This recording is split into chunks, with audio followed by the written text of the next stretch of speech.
The next thing for me that I don't like about living in Canada is the fact that the houses are built with wood.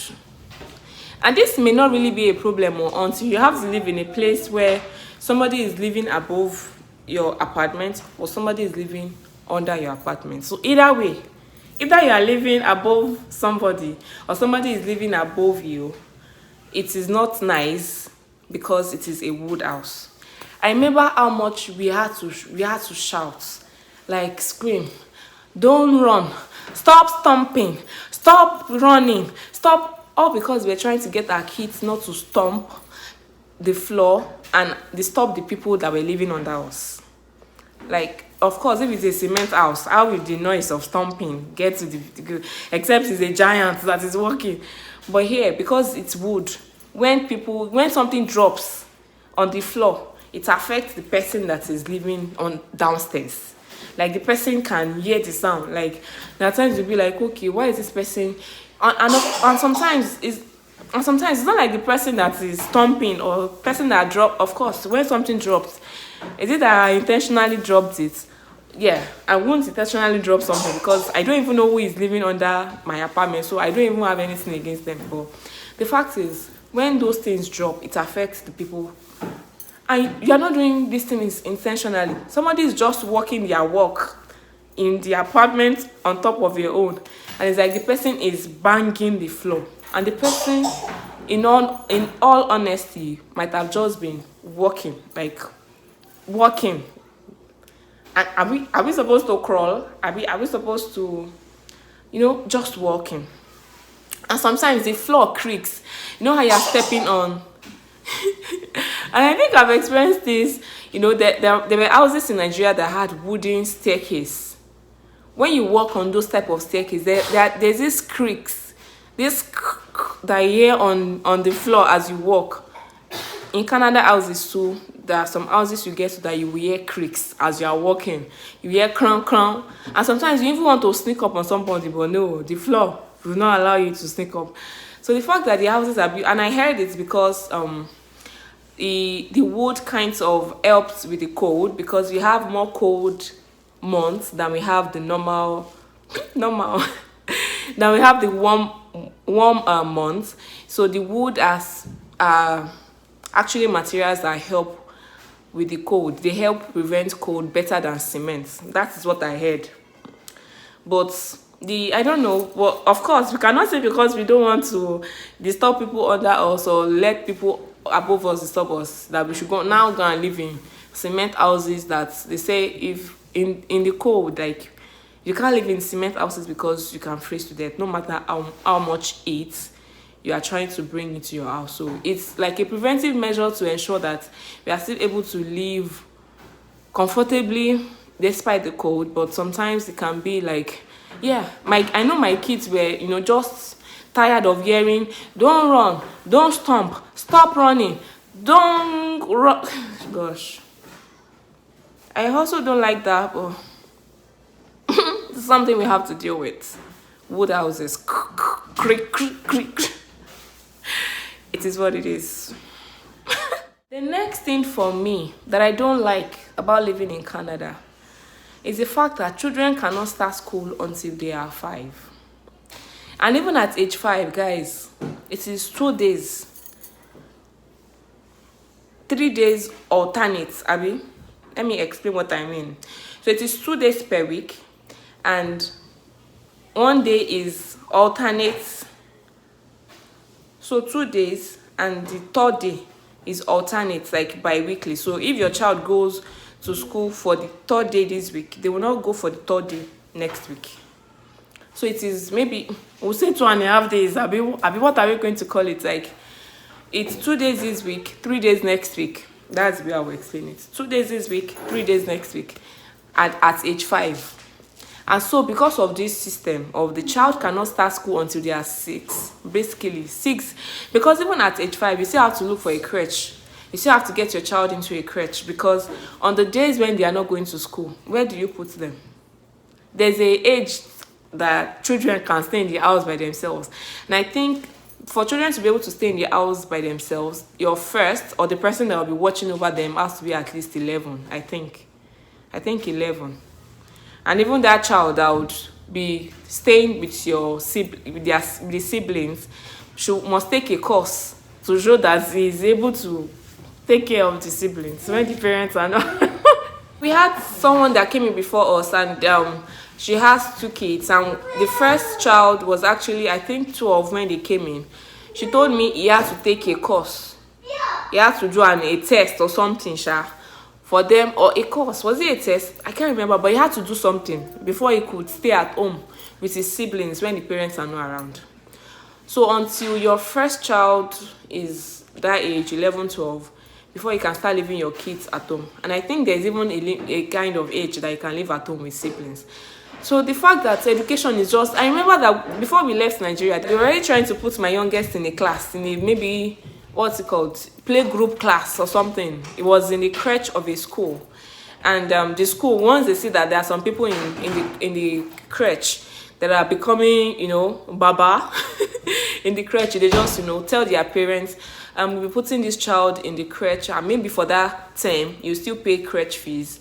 Then from the next term, you start paying school fees. But they already told us that they were putting him in a class as at when we were planning to come, just before we came. So he can't start school until he's 5. He has to go to crèche. And of course, this crèche are not easy to come by. Like, you practically have to look for crèche for months. Except you are lucky somebody just leaves a crèche that you want to get into. You have to, join the waiting list for you to be able to get a crèche. You have to, keep in communication, keep calling, keep asking before you get this crèche. Unlike, how easy is it to get crèche in Nigeria? Very, very easy. Like, you practically have options. I remember there was one crèche my kids were going to, and it was like the management was trying to give us some rules that were ridiculous. Like, for sometimes, for example, you want to, maybe in these months, you know that your child is going to the crèche for maybe 1 week in a month, because maybe school is almost over and you'll be traveling or something. But you know that, okay, in this month my child is coming for just 1 week. They say you must pay the full amount. Like, they were not doing that before, but they just started all of a sudden to say, as long as your child is here by the 1st of the month, you have to pay the full amount for the month. I was like, okay, it's like, is these people, it's like, you don't want us again. And we got another crèche. Like, it was not difficult to get another crèche. Like, it was not hard. We got it where we needed it. But here, school is not starting for the children until they are 5, 6. And even for you to get into a crèche is hard work. It's hard work. It is it is work. It is work for you to get into the crèche. Let's not even talk about the cost for the crèche. Thank God the government is helping with the fees and all that, but even the one that you still have to pay is not money. It's not small money. So it's just like, things are just what it is. Education, crèche, everything is something I don't really like. Like, when I think of the convenience of, your child is in school, and you don't have to pay through your nose for crèche. You can easily find crèche from where I was coming from. Then I really don't like these aspects of being in Canada. This crèche, this education system, this,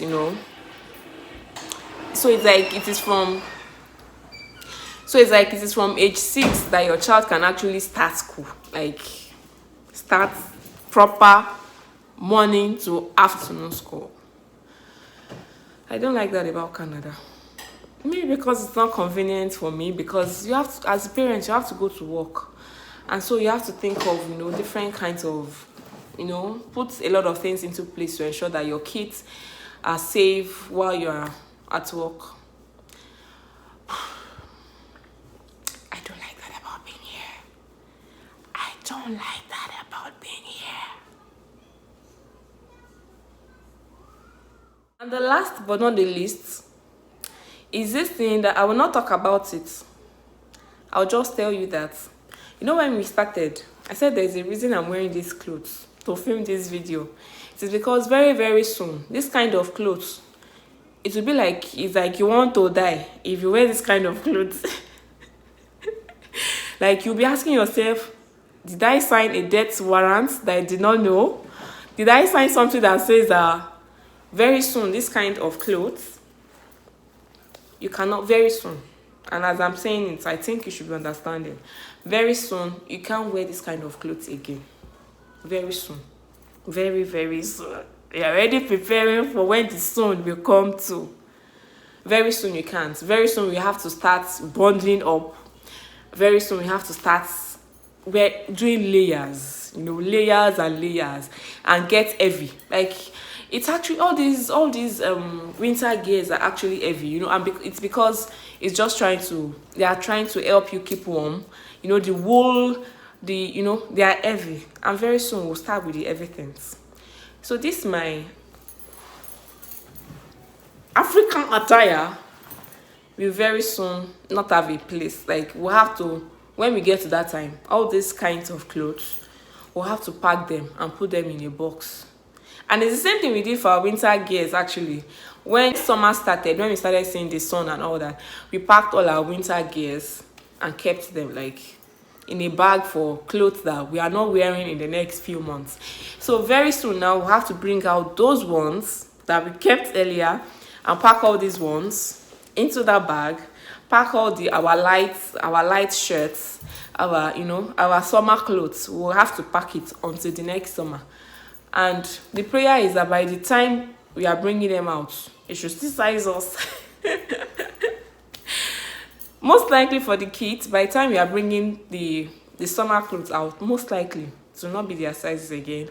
And the way my kids are, a boy, a girl, and a boy. So it's like the boy cannot do hands down for the one in the middle.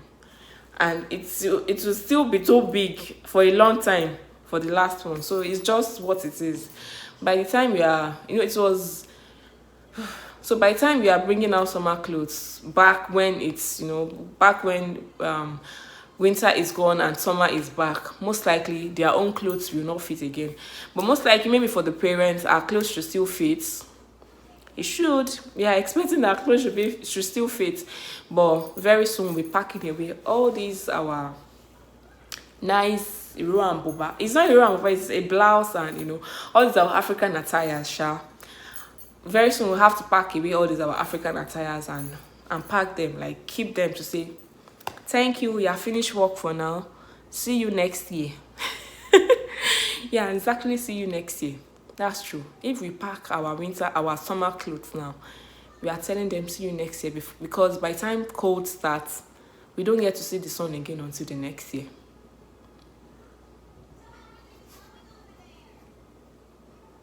Like, even in raining season, there's some clothes you can. There are a lot of clothes you can wear both in rainy season and the dry season in Nigeria. Like, it's not like you have to pack away some clothes to say that you can't wear winter gears in summer, except you want the heat to finish you. So you have to pack them away. In Nigeria, you necessarily don't have to pack away clothes to say I'm not wearing you for until next day. I also don't like that about the fact that you can't wear what you want anytime you want it. But it's me that applied to come here. It's me that applied to come here now. So why am I complaining? If I don't like it, I should come back to my home country. They did not beg me to stay here. If I don't like it, I should go back to my home country. Go and enjoy all the nice weather and all the bad governance Emilio contains. Thanks guys for watching. So those are the few things right now that I do not like about living in Canada. If you are also living in Canada and there is something you don't like about living here, do well to share in the comment section. And if you're in your own country and you're like, anything you don't like, we'll come and unlike it together when I get there. Let me know in the comment section too, because I know that as I'm making this video, some people will be like, anything you don't like, we too will come there and will not like it, but we'll stay there the way you two are staying, despite the things you don't like. So let me know your thoughts about this video in the comment section. Let's have a conversation in the comment section. In case you have not remembered to hit the like button, please hit that like button. It encourages me to know that you like the content. It helps me to know that, okay, the people that actually watch this content liked it. And in case you know someone that will benefit from watching this video, please click on the share button. Thanks, guys. Until we see in the next video, have a beautiful life. See you guys. Bye.